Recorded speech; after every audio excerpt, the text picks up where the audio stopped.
Hey, thanks for clicking on the video. Today, we are looking at a new Warlock build, or maybe an old one that got a fresh coat of paint. This build revives the once meta Starfire Protocol exotic chest piece, and thanks to the rework, it now pairs beautifully with one of the best weapons in the entire game.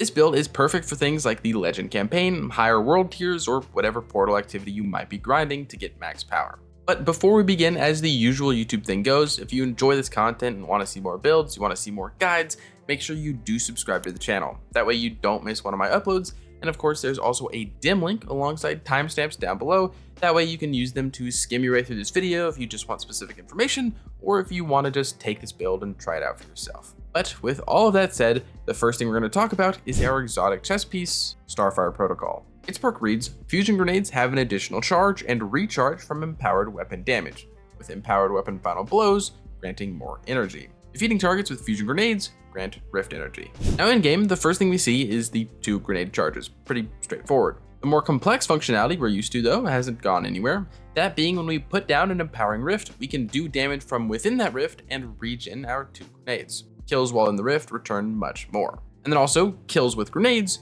refund class ability. And also, I should mention here that it is any class ability, not just rifts. Now, while this is all fine and dandy, I hate it. Being locked into one place, especially in high-end content, is a death sentence. But with a buff that just came this last Tuesday, empowered weapon damage now includes radiant weapon damage. And we can see that here, as after using our melee to get radiant, we now begin to recharge our grenades, just like as if we were in an empowering rift. What this mainly means is that we can apply radiant to ourselves and then actually move around the battlefield and get the full effect of our exotic chest piece, something that we've never been able to do before. I should also mention here that it does work with Well of Radiance, so the old method of plopping down well and then throwing grenades to boost your damage is still a valid strategy. And moving on, before we look at our subclass and how to turn our fusion grenades into actual nuclear bombs, we do have our exotic weapon of choice. And for me, it has to be Lord of Wolves. This exotic doesn't necessarily have any unique interactions here, but Lord of Wolves offers a lot in the build crafting department while also being a powerhouse in its own right. Its exotic perk reads, fires a powerful short-range burst of solar damage. This just means how it fires. The main thing starts with its second perk that reads, when firing from the hip, this weapon shoots in full auto and damage and rate of fire are increased, but accuracy and range are decreased. You can see this in-game. Hip firing shoots very fast, but has limiting range, hitting immunes at times. When you ADS, it doesn't really run into that issue and actually has quite surprising effective range. But another difference is the damage between the 2 versions. An ADS shot hits for 231 to the head. When we hip fire, that goes up to 279 to the head. So that's about a 20% increase to precision damage. As for what you're getting from a single magazine, from a hip-fired Lord of Wolves, you're dealing like 8,300 damage. A rocket does just a little over 2k. Now, the last part of Lord of Wolves is its reworked catalyst that bolsters it a bit more. Here it reads, increases reloaded speed and stability, while release of wolves is active, damaging targets with this weapon applies Scorch. When aiming down sights, defeating a target spreads Scorch to those nearby. We can look at that here with ADS kills essentially giving us incandescent, and then the hip fire shots add Scorch until an ignition happens, with this being about after 11 shots. Now coming off of our exotic weapon, we're going to make use of those solar debuffs the catalyst lets it apply within our subclass. But first, we have our abilities. Starting with our super, I think the best option here is to just run Well of Radiance. This is because it does work with Starfire Protocol. If you wanted more survivability in a pinch though, Song of Flame is always an acceptable option. After that, we have our class ability, and contrary to every Starfire Protocol build in the past, we now want to use Phoenix Dive. This is because it has the smallest cooldown, is instant health, and is very useful for some of our other pieces of this build. For our melee, I choose to use Celestial Fire, and this is the weaker option of the 2 scorching melees, but it has infinite range, allowing you to always give yourself radiant like I showcased earlier. And then after our melee, we have our grenade, which of course has to be Fusion Grenade. Our exotic chest piece doesn't work with any of the other options. Then coming off of our abilities, we have our first aspect and the most important one, which is Touch of Flame. This aspect is all about buffing our various grenade options, and for Fusion Grenade, you can read that it causes it to explode twice, pretty much doubling the damage and leading to ignitions much quicker. In game, we can see the damage a Fusion Grenade does being about 1,400 damage across these 2 explosions. And as a quick comparison, this rocket deals about 1800. But then back in our subclass, we have our second aspect, and this is a bit of a controversial one. I know there are a lot of people out there that like Heat Rises due to some synergy between it and Phoenix Dive, but I cannot find myself enjoying or really doing well with that aspect, so instead, we run Hellion. This aspect ties into our class ability, which whenever we cast it, we spawn a Solar Soul. In-game, we can see this happening when we Phoenix Dive, we get a little buddy, and he chooses a target and goes to town, dealing respectable damage and causing an ignition in a relatively short amount of time. Then after our aspects, we have our fragments, and there are two that are extremely important for this build. The first is Ember of Torches.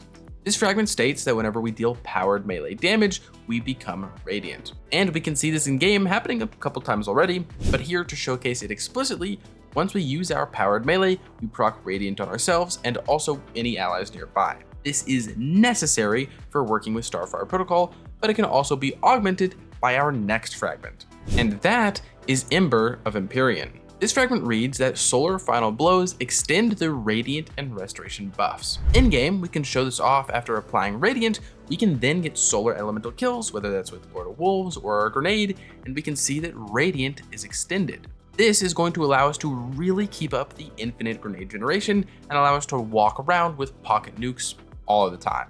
As for our other fragments, they are also very important. The next one is Ember of Searing. This fragment means that whenever we kill a scorched enemy, we get some of our melee back, and we also create fire sprites. This is another piece of the infinite loop between our melee giving us radiant and radiant giving us our grenade. And the last fragment is Ember of Resolve, which causes all of our grenade final blows to cure us. This is going to be one source of healing and probably the best from this build. And moving on from our subclass, we have our other weapon options. In previous sandboxes, I would recommend running double special, but that's no longer the case. So for your kinetic weapon, it can really be anything. I often find myself using an Attrition Orbs multi-mock for those extra orbs of power. But after our kinetic weapon though, there is one thing that you could run instead of Lord of Wolves. And that is either a healing auto with Physic or Red Death. The reason why we would use either of these is so that we can apply restoration to ourselves. Because when we do have restoration, that buff will be extended by getting solar kills, just like Radiant.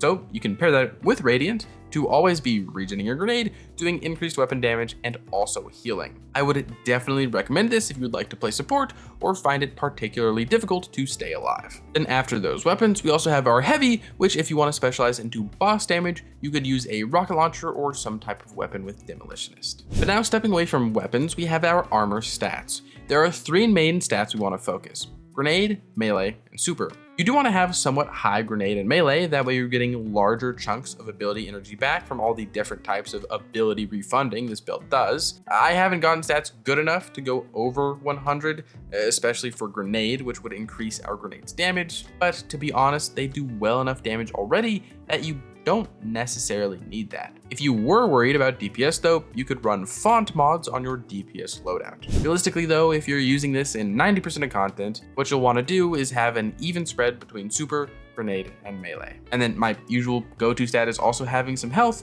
which will allow us to regen some of our health bar whenever we pick up an orb.